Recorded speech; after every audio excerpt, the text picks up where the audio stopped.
ఈరోజు లంచ్ బాక్స్లోకి బెండకాయ రైస్ చేసేద్దామా?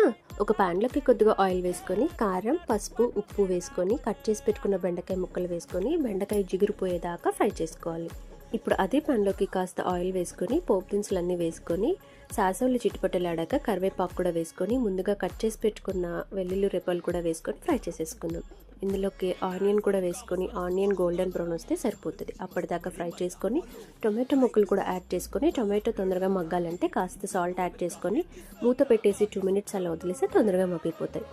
ఇప్పుడు ఇందులోకి కాస్త పసుపు, మీ కారానికి తగ్గట్టు కారం, కాస్త ధనియా పొడి, మీ రుచికి సరిపడే సాల్ట్, కాస్త గరం మసాలా యాడ్ చేసుకొని మరొకసారి ఫ్రై చేసుకున్నాక మనం ముందుగా ఫ్రై చేసి పెట్టుకున్న బెండకాయ ముక్కలు కూడా యాడ్ చేసుకొని కలిపేసుకున్నాం.